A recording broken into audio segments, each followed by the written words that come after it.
अबको पालोमा श्रीमद् भागवत गीताको बाँकी अध्याय वाचकको रूपमा हुनुहुन्छ भरत कुमार ओली, प्रविधि संयोजनमा दिपेन्द्र पौडेल।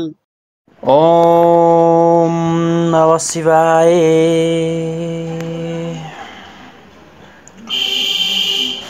ओम श्री परमात्मने नमः। अथ पञ्चदशो अध्याय 15औं अध्याय। महापुरुषहरूले संसारलाई विभिन्न दृष्टान्तहरूबाट सम्झाउने प्रयास गर्नुभएको छ। कसैले यसलाई भटवाटवी भन्ने, कसैले संसार सागर भने अवस्था भेदलाई, त्यसैलाई भवनदी र भवकूप पनि भनियो।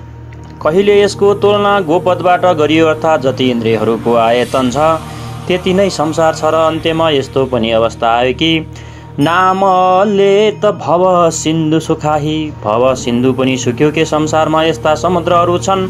युगेश्वर कृष्णले पनि संसारलाई समुद्र र रुखको संज्ञा दिनुभयो र अध्याय 12मा उहाँले भन्नुभयो कि जो मेरो अनन्य भक्त छन् उनको संसार समुद्रबाट चाँडै नै उद्धार गर्नेवाला छु। यहाँ प्रस्तुत अध्यायमा कृष्ण भन्नुहुन्छ, संसार एउटा वृक्ष हो, यसलाई काटेर नै योगीजन त्यस परमपदलाई खोज्दछन्। ऊर्ध्वो मूलमत्त शाखमद्धत्वा प्राहुरवै मम छन्दासि यस्य पर्णानि वेदवेदस वेदवितम्। हे अर्जुन, ऊर्ध्वमूलत्वम भनेको माथिको परमात्मा नै जसको मूल हो, अध शाखम भनेको तल प्रकृति नै जसका शाखाहरू हुन्। यस्तो संसार रूपी पिपलको रुखलाई अविनाशी भनिन्छ। वृक्ष त श्रो अर्थात् भोलिसम्म पनि रहनेवाला छैन, जुनसुकै बेला पनि कट्न सक्छ। तर अविनाशी श्रीकृष्णका अनुसार अविनाशी दुईवटा छन्। एउटा संसार रूपी रुख अविनाशी र अर्को त्यसभन्दा पनि पर परम अविनाशी वेद। यस अविनाशी संसार पिपटको पात भनिएको छ। जो पुरुष यस संसार रूपी रुखलाई देख्दै नदेखि विधि गरी लिन्छ त्यो वेदको ज्ञाता हो। जसले यस संसारको वृक्षलाई जानेको छ त्यसले वेदलाई जानेको छ, न कि ग्रन्थ पढ्नेले। पुस्तक पढ्नाले त उता पढ्ने प्रेरणा मात्र मिल्छ र पातहरूको स्थानमा वेदले के आवश्यक ठान्दछ। वस्तुत पुरुष भौतारिँदै जुन अन्तिम कोपिला अर्थात् अन्तिम जन्म लिन्छ त्यहीँबाट वेदको नि छन्द जो कल्याणको सृजना गर्दछ त्यहीँबाट प्रेरणा दिन्छन्। त्यसको उपयोग छ, त्यहीँबाट भौतारिनु समाप्त हुन्छ, त्यो स्वरूपतिर फर्किन्छ। तथा अशोध्रो प्रस्तुतास्ते शाखा गुणप्रवृत्ता विषय परवाला अदश्र मूलानयनुसन्तानि कर्मानुबन्धिनी मनुष्यलोके। तर यस संसार वृक्षका तीनवटै गुणहरूद्वारा बढेको विषय र भोगरूपी कोपिलाहरूका शाखाहरू तलमाथि सर्वत्र फैलिएका छन्। तलतिर किरा फट्याङ्ग्रासम्म र माथि वेद देवभावदेखि लिएर ब्रह्मासम्म सर्वत्र फैलिएका छन्। तथा पात्र मानिस योनिमा कर्महरूको अनुसार बाँधिने छन् र अन्य सबै योनिहरू भोग भोग्नका लागि छन्। मनुष्य योनि नै कर्मअनुसार बन्धन तयार गर्दछ। न रूपमस्यः तथोपलभ्यते नान्तो न चादिर्न च सम्प्रतिष्ठा अस्वस्थमेन सुविरूढमूल मसङ्ग शस्त्रेण दृढेन छित्त्वा। तर यस संसार वृक्षको रूप जस्तो भनिएको छ त्यस्तो त्यहाँ पाइँदैन, किनकि न त यसको आदि छ न त अन्त्य र न राम्रो प्रकारले यसको स्थिति छ, किनकि यो परिवर्तनशील छ। यस दृढ मूल भएको संसार रूपी रुखलाई दृढ असङ्ग शस्त्रेण, असङ्ग अर्थात् वैराग्य रूपमा शस्त्रद्वारा काटेर संसार रूपी रुखलाई काट्नु पर्दछ। यस्तो होइन कि पिपलको जरामा परमात्मा बस्नुहुन्छ वा पिपलको पात वेद हो र रुखलाई आरती गर्न लाउनु पर्दछ, यस्तो पटक्कै होइन। तर यस संसार रुखको मूल त स्वयं परमात्मा नै बीज रूपबाट प्रसारित छ, के त्यो पनि काटिनेछ। दृढ वैराग्यद्वारा यस प्रकृतिको सम्बन्ध विच्छेद हुन्छ, यही काट्नु हो। काटेर के गर्ने? तत्पद तत्परिमार्गितव्ये यस्मिन् गता न निर्बन्तति भूये तम्यः चात्त पुरुष परपदे यात प्रवृत्ति परसिर्ता पुरानी। दृढ वैराग्यद्वारा संसार काटेपछि त्यस परमपद परमेश्वरलाई राम्ररी खोज्नु पर्दछ र जसमा एकपटक गइसकेपछि मानिस फेरि फर्केर यस संसारमा आउँदैन, अर्थात् पुनः निर्वृत्त प्राप्त गरिलिन्छन्। तर त्यसको खोज कुन प्रकारले सम्भव छ? योगेश्वरले भन्नुहुन्छ, यसका लागि समर्पण आवश्यक छ, जुन परमेश्वरबाट पुरातन संसार वृक्षको प्रवृत्ति विस्तारलाई प्राप्त भएको छ। त्यही आदि पुरुष परमात्माको म शरण हुँ। अब शरणमा गएको वैराग्यमा स्थित पुरुषले कसरी बुझोस् कि रुख काटियो त्यसको पहिचान के हो? यसमा उहाँ भन्नुहुन्छ,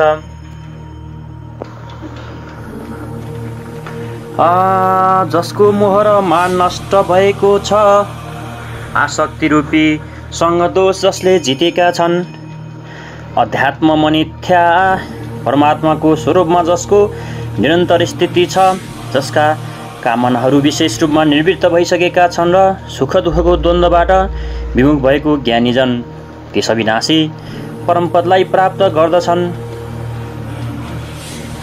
जबसम्म त्यो अवस्था आउँदैन तबसम्म संसार वृक्ष काटिँदैन। यहाँसम्म वैराग्यको आवश्यकता रहन्छ। त्यस परमपदको के स्वरूप छ जसलाई पाउँछन्? निर्माण मोहाचित सङ्ग दोष अध्यात्म नित्य विनिवृत्त कामम द्वन्द्वै विमुक्ता सुख दुःख संज्ञे गर्छ छन्दे मुडा पदम्बे ततम। यसरी श्रीकृष्णले कस्तो रुख काट्न हुन्छ भनेर भन्नुभएको छ। न तदाशयते सूर्यो न सशङ्खाओ न पावकं युद्धतो न निर्वितन्ते तदाम परमसमम। त्यस परमपदलाई न सूर्य र न चन्द्रमा न अग्नि नै प्रकाशित गर्न सक्दछ। जुन परमपदलाई प्राप्त गरेर मानिस फेरि संसारमा आउँदैन त्यही मेरो परमधाम हो, अर्थात् जसको पुनर्जन्म हुँदैन। त्यस पदको प्राप्तिमा सबैको समान अधिकार छ। ममै बाँसो जीवलोके जीवभूत सनातन मनसष्टानि इन्द्रियाणि प्रकृतिस्थानि कर्षति। जीवलोके अर्थात् यस शरीरमा यो जीवात्मा मेरो नै सनातन अंश हो र त्यही यी त्रिगुणमयी मायामा स्थित भएको मनसहित पाँच इन्द्रियलाई आकर्षित गर्दछ। त्यो कसरी? शरीर ये दबा पुनित ये चापयुत्कामतिस्वर गृहीतो होइतानि सम्याति वायुर्गन्धानि वासयतम्। जसरी वायुको गन्धको स्थानबाट गन्धलाई ग्रहण गरी लिएर जान्छ, ठीक त्यसै प्रकार शरीरको स्वामी जीवात्मा जुन पहिलेको शरीरलाई त्याग्दछ र त्यसबाट मन र पाँच ज्ञानेन्द्रियको कार्यकलापहरूलाई ग्रहण गरेर फेरि जुन शरीरलाई प्राप्त हुन्छ र त्यसमा जान्छ। जब अघिल्लो शरीर तत्काल निश्चित छ तब पिठोको पिण्ड बनाएर कसलाई पुर्याउनुहुन्छ, क्लिन्छ कसले?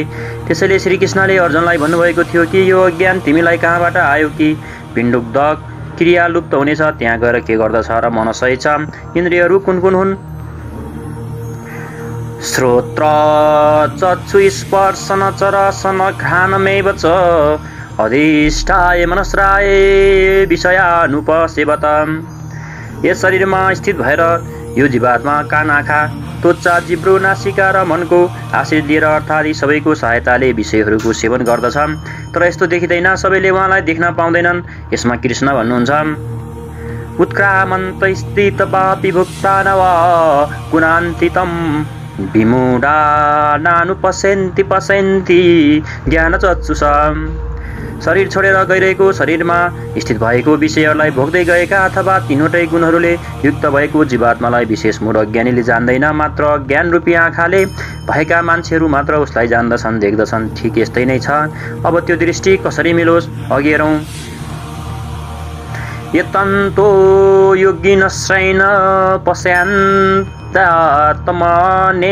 स्थितम् यथान्तो सपेकितात्मानो नैस्ने पश्यन्ते चेतसम्। योगीजन आफ्नो हृदय मारी चित्तलाई सबैतिरबाट समेटेर यस आत्मालाई यत्न गर्दै प्रत्यक्ष देख्दछन्। तर अकृतार्थ आत्मावाला अर्थात् मलिन अन्तस्करण भएका अज्ञानीजन यत्न गर्दा गर्दै पनि यस आत्मालाई जान्दैनन्, किनकि त्यसको अन्तस्करण बाहिरी प्रवृत्तिहरूमा अहिले छरिएको छ र चित्तलाई सबैतिरबाट समेटेर अन्तरात्मामा यत्न गर्न भाविक जन नै उसलाई पाउन योग्य हुन्छ र अन्तस्करणबाट सतत स्मरणको आवश्यक छ।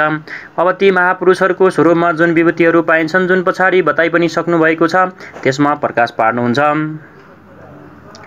यदादित्यगत तेजो जगद्दाशयत्यखिलं ये चन्द्रमासि यच्चाकृत ततेजो विद्धि मामकमाम्। यो तेज सूर्यमा स्थित भएर सम्पूर्ण जगतलाई प्रकाशित गर्दछ र जो तेज चन्द्रमामा स्थित छ र जो तेज अग्निमा छ, यसलाई तिमी मलाई नै जान। अब त्यस महापुरुषको कार्य बताउनुहुन्छ। गामाविश्य च भूतानि धारयाम्यह मोजसा पुष्णामि चौषधि सर्वासमो भूत्वा रसात्मकम्। मानव पृथ्वीमा प्रवेश गरेर आफ्नो शक्तिबाट सबै भूतहरूलाई धारण गर्दछु र चन्द्रमामा रसस्वरूप भएर सम्पूर्ण वनस्पतिहरूलाई पुष्टि गर्दछु। अहम वैश्वानरो भूत्वा प्राणिना देहमाश्रित प्राणापानसमायुक्त पचामेन्ये चतुर्विगमा। मानव प्राणीहरूको शरीरमा अभिरूपले स्थित भएर प्राण र पानमा युक्त भएको 4 प्रकारका अन्नहरूलाई पचाउँछु। अध्याय 4 मा स्वयं युगेश्वर श्री कृष्ण इन्द्राङ्गी समेमाग्री योगाग्री प्राण अपानाग्री ब्रह्मादि इत्यादि 13-14 अग्निहरूको उल्लेख गर्नुभयो, जसमा सबैको परिणाम ज्ञान हो। ज्ञान नै अग्नि हो, श्रीकृष्ण भन्नुहुन्छ। यस्तो अग्नि स्वरूप भएका प्राण र अपानलाई युक्त 4 विधिहरूबाट जप सधैँ श्वास प्रश्वासबाट हुन्छ र उसका 4 विधिहरू भइखरी मध्येमा पश्यन्ती र परा हुन् र यी 4 विधिहरूबाट तयार हुने अस्त्रहरूलाई अन्नहरूलाई मनै पचाउँछु। श्रीकृष्णको अनुसार बर्मा नै एकमात्र अन्न हो र जसबाट आत्मा पूर्ण तृप्त हुन्छ, फेरि कहिल्यै पनि अतृप्त हुँदैन। शरीरको पोषण र पोषक प्रचलित अन्नलाई योगेश्वरले आहारको संज्ञा दिनुभएको छ। वास्तविक अन्न भनेको परमात्मा हो। भइखरी मध्यमा पश्यन्ती र पराका 4 विधिबाट निस्केर नै त्यो अन्न परिपक्व हुन्छ र यसैलाई अनेकौं महापुरुषले नाम, रूप, लीला र धाम भनेका छन्। पहिले नामको जप हुन्छ, कर्मश हृदय देशमा इष्टको स्वरूप प्रकट हुन्छ र तत्पश्चात त्यसको लीलाको बोध हुन्छ र कि त ईश्वर कुन प्रकारले कण-कणमा पर्याप्त हुन्छ, कुन प्रकार सर्वत्र कार्य गर्दछ र त्यस प्रकार हृदय देशमा क्रिया र कलापहरूको दर्शन नै लीला हो। बाहिरको रामलीला रासलीला होइन कि यस ईश्वरीय लीलाको प्रत्यक्ष अनुभूति गर्दै जब मूल लीलाधारीहरूले को स्पर्श मिल्दछ तब धामको स्थिति आउँछ र त्यसमा जानेर साधक त्यसैमा प्रतिष्ठित हुन्छन्। त्यसमा प्रतिष्ठित हुनु र परावानीको परिपक्वताको अवस्थामा परम ब्रह्मको स्पर्श गरेर त्यसमा स्थित हुनु दुवै साथसाथै हुन्छ। यस प्रकार प्राण र अपान अर्थात् श्वास र प्रश्वाससँग युक्त भएर 4 विधिहरूबाट अर्थात् वैखरी मध्यमा पश्यन्ती र कर्मश उत्थान हुँदाहुँदै पराको पूर्तिकालमा त्यो अन्न ब्रह्म परिपक्व हुन्छ, मिल्छ पनि, पच्दछ पनि र पात्र पनि परिपक्व नै छ। सर्वस्य चाहरदि सन्निविष्टो मत्त स्मृति ज्ञानमपोहन च वेदैश्च सर्वैरहमेव वेदो वेदान्तकृदेदविदेह चाहम। मानै सबै प्राणीहरूको हृदयमा अन्तर्यामी रूपमा स्थित छु र मबाट नै स्वरूपको स्मृति सुरति जो तत्त्व परमात्मामा स्पेशमी छ त्यसको स्मरण हुनुहुन्छ। प्राप्तिकालको चित्रण हो र स्मृतिको साथ नै ज्ञान साक्षात्कार र अपोहन अर्थात् बाधाहरूको शमनमा इष्टबाट नै हुन्छ र सबै वेदहरूद्वारा मानै जान्न योग्य छु। वेदान्तको कर्ता अर्थात् वेदस्य अन्त सवेदान्त अलग थियो, त्यसैले त जानकारी भयो। अब जान्न साथ त्यही स्वरूपमा प्रतिष्ठित हुन गएर अनि को कसलाई जानोस्। वेदको अन्तिम स्थितिको कर्ता म हुँ र वेदवित्त पनि मानै हुँ अर्थात् वेदको ज्ञाता। अध्यायको आरम्भमा उहाँले भन्नुभएको थियो कि संसार रुख हो र माथि परमात्मा मूल र त्यस प्रकृतिसम्मका शाखाहरू हुन्। जो यस प्रकृतिबाट प्रकृतिलाई विभाजन गरेर जान्दछ र मूलबाट जान्दछ त्यो वेदविद हो। यहाँ भन्नुहुन्छ कि म वेदविद हुँ, जसलाई जो जान्दछ। श्रीकृष्णले आफूलाई त्यसको तुलनामा उभ्याउनु भयो कि त्यो वेदविद हो। म वेदविद हुँ। श्रीकृष्ण पनि एक तत्त्वज्ञ महापुरुष योगीहरूको पनि परमयोगी हुनुहुन्थ्यो र यहाँ यो प्रश्न पुरा भयो। अब बताउनुहुन्छ कि संसारमा पुरुषको स्वरूप 2 प्रकारका छन्। द्वाविमो पुरुषो लोके छेरछाड छर एव च छेर सर्वाणि भूतानि कुटस्थो छेर उच्यते। अर्जुन, यस संसारमा छेर भनेको क्षय हुने र परिवर्तनशील तथा अक्षर भनेको अक्षय अपरिवर्तनशील गरी 2 प्रकारका पुरुषहरू छन्। तिनीहरूमा सम्पूर्ण भूत प्राणीहरूको शरीर त नाश हुन्छ, छेर पुरुष हुन्, आज छ भने भोलि छैन र यो कुटस्थ पुरुषलाई अविनाशी भनिन्छ र साधनाद्वारा मनसहित इन्द्रियहरूको निरोधता जसको इन्द्रिय समूह कुटस्थ छ त्यही अक्षर कलाउँछ। र अब तपाईँ स्त्री हुनुहुन्छ अथवा पुरुष, यदि शरीर र शरीर जन्मको कारण संस्कारहरूको क्रम लागिरहेको छ भने तपाईँ छेर अथवा छे हुने पुरुष हुनुहुन्छ र जब मनसहित इन्द्रियहरू कुटस्थ हुन्छन् तब त्यही अक्षर पुरुष मनाउँछ। जब छे हुने खालको पुरुष हामी महिला र पुरुष शरीरबाट बनेका छौँ भने हामी छे हुने पुरुष हौँ, यदि होइन भने अक्षर हुन्छ। जब मनसहित इन्द्रियहरू कुटस्थ हुन्छन् तब त्यही अक्षर पुरुष बनाउँछ। तर यो पनि पुरुषको अवस्था विशेष नै हो।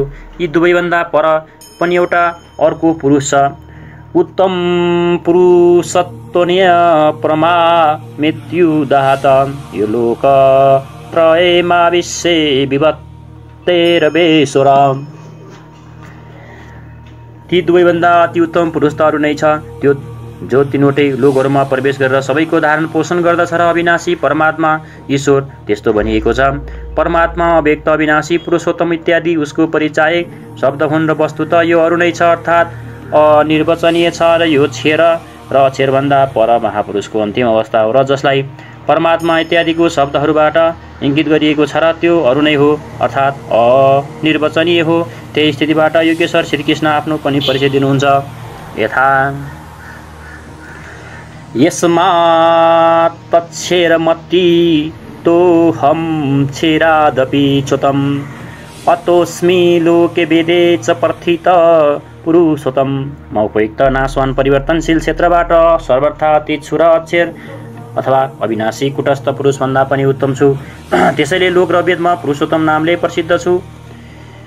यो मामे बमसम्मुरो जनाति पुरुषोत्तम स सर्ववित्त जतिमा सर्वभावेन भारत।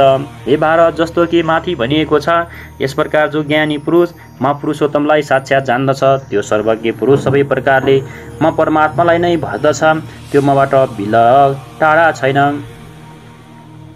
इति गुहातम शास्त्रमिदमुक्तमया नघ एतदबुद्धत्व बुद्धिमानस्यात् कृतकृतस्य भारत।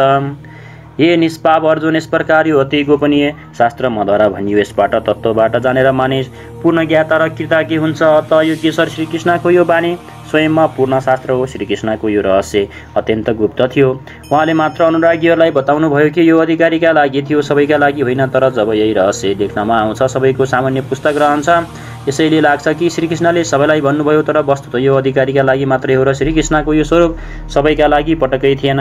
कोही उहाँलाई राजा, कोही उहाँले दूत र कोही यादव भन्थे, तर अधिकारी अर्जुनसित उहाँले कुनै दुराव राख्नु भएन र उनले पाए कि उहाँ परम सत्य पुरुषोत्तम हुनुहुन्छ। दुराव राखेको भए उनको कल्याण नै हुने थिएन। यही विशेषता प्राप्तिवाला प्रत्येक महापुरुषमा पाइयो र रामकृष्ण परमहंसदेव एकपटक धेरै प्रसन्न हुनुहुन्थ्यो र भक्तले सोध्यो, आज तपाईँ धेरै प्रसन्न हुनुहुन्छ भन्नुभयो। आज म त्यो परमहंस थिएँ। उनको समकालीन कोही राम्रो महापुरुष परमहंस थिए, उनलाई सङ्केत गर्नुभयो र केही समयपछि उहाँ मन क्रम वचनबाट विरक्तिको आशाले आफ्ना पछि लागेका साधकहरूसँग भने, हेर अब तिमीहरू शङ्का नगर, म त्यही राम हुँ जो त्रेतामा भएका थिए र त्यही कृष्ण हुँ जो द्वापरमा भएका थिए। म उनीहरूको पवित्र आत्मा हुँ र त्यही स्वरूप हुँ। यदि पाउनु छ भने मलाई हेर। ठिक यसै प्रकार पूज्य गुरु महाराज पनि सबैको सामान्य भन्ने गर्नुहुन्थ्यो, हो म भगवानको दूध हुँ जो साँच्चीकै नै सन्त छ र त्यो भगवानको दूध हो, मद्वारा नै उहाँको सन्देश प्राप्त हुन्छ। र ईसाले भने, म भगवानको पुत्र हुँ, मेरो नजिक आऊ। त्यसैले कि ईश्वरको पुत्र कहलाउने छ वता सबै पुत्र हुन सक्छन् हो, यो कुरा भिन्न छ कि नजिक आउनुको तात्पर्य त्यहाँसम्मको साधनालाई साधना क्रममा हिँडेर पुरा गर्नुपर्दछ। मोहम्मद साहेबले भने, म अल्लाहको रसुल सन्देश भाग हुँ। पूज्य महाराजज्यू सबैलाई यति मात्र भन्नुहुन्थ्यो, न कुनै विचारको खण्डन न मण्डन। तर जो विरक्तिमा पछि लागेका थिए उनीहरूलाई भन्नुहुन्थ्यो, मात्र मेरो स्वरूपलाई हेर। यदि तिमीलाई त्यस परम तत्त्वको चाहना छ भने मलाई हेर, शङ्का नगर। धेरैले शङ्का गरे, उनीहरूमाथि अनुभवमा देखाएर अप्काएर ती बाहिरी विचारहरूबाट हटाएर जसमा योगेश्वर श्रीकृष्णका अनुसार अनन्य पूजा प्रवृत्तिहरू छन् आफ्नो स्वरूपमा लगाउनु भएर उहाँ अद्यावधि महापुरुषको रूपमा अव्यवस्थित हुनुहुन्छ। यस प्रकार श्रीकृष्णको आफ्नो स्थिति गोपनीयता छँदै थियो, तर आफ्नो अनन्त भक्त पूर्ण अधिकारी अनुरागी अर्जुनको प्रति उहाँले त्यसलाई प्रकाशित पार्नुभयो। प्रत्येक भक्तको लागि सम्भव छ, महापुरुष लाखौँ मान्छेहरूलाई त्यस बाटोमा डोर्याउनुहुन्छ। यस अध्यायको निष्कर्ष के छ भने यस अध्यायको आरम्भमा योगेश्वर कृष्णले बताउनुभयो कि संसार एउटा रुख हो, पिपलको जस्तै रुख हो। पिपल एउटा उदाहरण मात्र हो, माथि यसको मूल परमात्मा र तल प्रकृतिसम्म यसका शाखाहरू छन् जो यस रुखलाई मूलसहित विदित ज्ञात गरिलिन्छ। त्यो वेदको ज्ञाता हो। यस संसार रुखका हाँगाहरू, रुखका शाखाहरू माथि र तल सर्वत्र व्याप्त छन् र मूल अनि यसको जराको जाल पनि माथि र तल सर्वत्र व्याप्त छ, किनकि त्यो मूल ईश्वर हो र त्यही बीज रूपबाट प्रत्येक जीव हृदयमा निवास गर्दछ। पौराणिक आख्यान छ कि एकपटक कमलमाथि बसेका ब्रह्माज्यूले विचार गर्नुभयो कि मेरो उद्गम के हो, जहाँबाट उहाँको जन्म भएको थियो। त्यस कमल नालमा प्रवेश गर्दै गए, अनवरत हिँड्दै गएर तर आफ्नो उद्गम देख्न सकेनन्। पछि आत्तिएर उनी त्यही कमलको आसनमा बसे। चित्तको निरोध गर्नका लागि लागेर ध्यानमा उनले आफ्नो मूल उद्गम पाएर परमतत्त्वको साक्षात्कार गरेको स्तुति गरे। परमस्वरूपबाट नै आदेश मिल्यो कि म त सर्वत्र छु, तर मेरो प्राप्तिको स्थान मात्र हृदय हो। हृदय देशमा जो ध्यान गर्दछ त्यो मलाई प्राप्त गर्दछ। परमा एउटा प्रतीक हो। योग साधनाको एउटा परिपक्व अवस्थामा त्यस स्थितिको जागृत हुन्छ र ईश्वरतिर उन्मुख ब्रह्मा विद्याबाट संयुक्त बुद्धि नै ब्रह्मा हो। कमल पानीमा भए पनि निर्मल र निर्लेप रहन्छ र बुद्धि जबसम्म यताउता खोज्दछ तबसम्म पाउँदैन। जब त्यही बुद्धि निर्मलताको आसनमा आसीन भएर मन विषय इन्द्रियहरूलाई समेटेर हृदय देशमा निरोध गरिलिन्छ, त्यस निरोधको पनि विलीनीकरणको अवस्थामा आफ्नै हृदयमा परमात्मालाई पाउँछ। यसरी कृष्णको अनुसार संसार एउटा रुख हो जसको मूल सर्वत्र छ र शाखाहरू पनि सर्वार्थ छन्। कर्मानुबन्धिनी मनुष्य लोके, कर्मको अनुसार मात्र मानिस योनिमा बन्धन तयार गर्दछ, बाँध्दछ।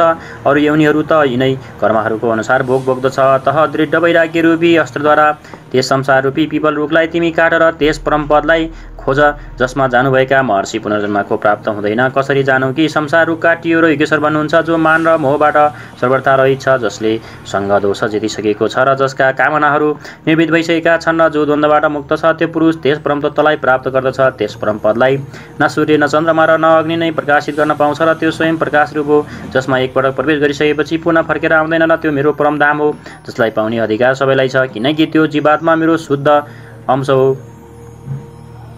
शरीरको त्याग गर्ने बेलामा जीवात्मा मन र पाँच इन्द्रियहरूको कार्यकलापबाट लिएर नयाँ शरीर धारण गर्दछ र संस्कार सात्विक छन् भने सात्विक स्तरमा पुग्दछ। राजसी हो भने मध्यम स्थानमा र तामसी भएमा जघन्य योनिहरूसम्म पुग्दछ तथा इन्द्रियहरूको अधिष्ठता मनको माध्यमबाट विषयहरूलाई देख्छ र भोग्दछ र यो देखिँदैन। यसलाई देख्ने दृष्टि ज्ञान हो, केही रट्नुको नाम अज्ञान होइन। योगीजन हृदयमा चित्तलाई समेटेर प्रयत्न गर्दै यसलाई देख्न पाउँछन् र अतः ज्ञान साधन गम्य छ र अध्ययनबाट उनको प्रति रुझान उत्पन्न हुन्छ। संशययुक्त अकृतात्मा मान्छेहरू प्रयत्न गरेर पनि उसलाई पाउन सक्दैन र यहाँ प्राप्ति गर्ने स्थानको चित्रण छ। अतः त्यस अवस्थाको विभूतिहरूको प्रवाह स्वाभाविक छ। त्यसमा प्रकाश पार्दै योगेश्वर कृष्ण भन्नुहुन्छ कि सूर्य र चन्द्रमामा नै म प्रकाश हुँ र अग्निमा म तेज हुँ। म नै प्रचण्ड अग्निहरूबाट चार विधिहरूको परिपक्व हुने अन्नलाई बचाउँछु। श्रीकृष्णको शब्दमा अन्न एकमात्र ब्रह्मा हो। अन्न ब्रौति बेजानत तैत्तिरीय उपनिषद भृगुवल्ली, जसलाई प्राप्त गरेर आत्मा तृप्त हुन्छ र वैखरीदेखि प्रापर्यन्त पूर्ण परिपक्व भइबच्छ। यो मात्र पनि हराउँछ र अन्नलाई मानै पचाउँछु अर्थात् सद्गुरु जबसम्म रथी हुँदैनन् तबसम्म यो उपलब्धि हुँदैन। सम्पूर्ण प्राणीहरूको अन्तर्देशमा स्थित भएर मानै स्मृति दिलाउँछु र जो स्वरूप स्मृति थियो त्यसको स्मृति दिलाउँछु। स्मृतिको साथ प्राप्त हुने ज्ञानमा पनि म नै हुँ र त्यसमा आउने बाधाहरूको निदान पनि मबाटै हुन्छ। म नै जान्ने योग्य छु र विदित भएपछि जानकारीको अन्तकर्ता पनि म नै हुँ र कसलाई जानोस् म वेदविद हुँ। अध्यायको प्रारम्भमा भन्नुभएको थियो कि यो संसार वृक्षलाई मूलसहित जान्दछ, त्यो वेदविद हो, तर यसलाई काट्नेवाला नै जान्दछन्। यहाँ भन्नुहुन्छ म नै वेदविद हुँ र त्यस वेदविदहरूमध्ये आफ्नो पनि गणना गर्नुहुन्छ। अतः श्रीकृष्णले पनि यहाँ वेदविद पुरुषोत्तम हुनुहुन्छ, जसलाई पाउने अधिकार मानव मात्रलाई छ। र अन्त्यमा उहाँले भन्नुभयो कि लोकमा दुई प्रकारका मान्छेहरू छन्, पुरुषहरू छन्, एउटा छेर र एउटा अछेर। तर यो हो द्वन्द्वात्मक र त्यसभन्दा पनि पर जो परमात्मा परमेश्वर अव्यक्त र अविनाशी हुनुहुन्छ, त्यो वस्तु अरू नै हो। त्यो छेर अछेरबाट परको अवस्था हो र यही परम स्थिति हो। यससँग सङ्गत गर्दै भन्नुहुन्छ कि म पनि छेर अछेरबाट पर छु, त्यसैले मान्छेहरू मलाई पुरुषोत्तम भन्दछन्। यस प्रकार जो उत्तम पुरुषलाई जान्दछ ती ज्ञानी भक्तजनहरू सधैँ सबैतिरबाट मलाई नै भज्दछन्। उनीहरूको जानकारीमा अन्तर छैन र अर्जुन त्यो अत्यन्त गोपनीय रहस्य तिम्रो लागि मैले भने। प्राप्तिवाला महापुरुष सबैका समक्ष भन्दैनन्, तर अधिकारबाट दुरा भेदभाव पनि राख्नुहुन्न। दुरा भनेको भेदभाव गरेमा के पाइन्छ भन्दा यस अध्यायमा आत्मालाई तीन स्थितिहरूको चित्रण छेर अक्षर र अति उत्तम पुरुषको रूपमा व्याख्या गरिएको छ। ओम तत्सदिति श्रीमद्भगवद्गीतासुपनिषत्सु ब्रह्मविद्यायां योगशास्त्रे श्रीकृष्णार्जुन संवादे पुरुषोत्तम योगो नाम पंचदशो अध्याय। यस प्रकार श्रीमद्भगवद्गीता रूपी उपनिषद एवं ब्रह्मविद्या तथा योगशास्त्र विषय श्रीकृष्ण र अर्जुनको संवादमा पुरुषोत्तम योग नामको 15औं अध्याय पूर्ण हुन्छ। इति श्रीमद् परमहंस परमानन्दसे शिष्ये स्वामी अडगडानन्द कृते श्रीमद्भगवद्गीताये यथार्थगीता भाष्ये पुरुषोत्तम योग नाम 5 अध्याय। इस प्रकार श्रीमद् परमहंस परमानंद जी का शिष्य स्वामी अडगानंद कृत श्रीमद् भगवत गीता को भाष्य यथार्थ गीता में पुरुषोत्तम योग नाम को 15औं अध्याय समाप्त हुन्छ। हरि ओम तत्सत। तपाईले श्रवण गर्नुभयो श्रीमद् भागवत गीताको बाँकी अध्याय र यस्तै धार्मिक भिडियो हेर्नका लागि सयपत्री अनलाइन टिभी युट्युबमा सब्स्क्राइब गर्न नबिर्सनुहोला। सब्स्क्राइबको लागि नजिकै रहेको सब्स्क्राइबको रातो बटनमा क्लिक गरी सँगै आउने बेल आइकनमा प्रेस गरेर हामीले अपलोड गर्ने भिडियोको नोटिफिकेसन सबैभन्दा छिटो प्राप्त गर्न सक्नुहुनेछ। सत्य तथ्य ताजा निष्पक्ष समाचार सबैभन्दा छिटो प्राप्त गर्ने तपाईको अधिकारमा हामीले गर्ने छैनौं कुनै विलम्ब। हामी आएका छौं थप परिमार्जित र परिष्कृत रूपमा वेबसाइटमा www.saypatrionlinetv.com, फेसबुकमा www.facebook.com/saypatrionlinetv, त्यसैगरी युट्युबमा सयपत्री अनलाइन टिभी आजै लगइन गर्नुहोस्।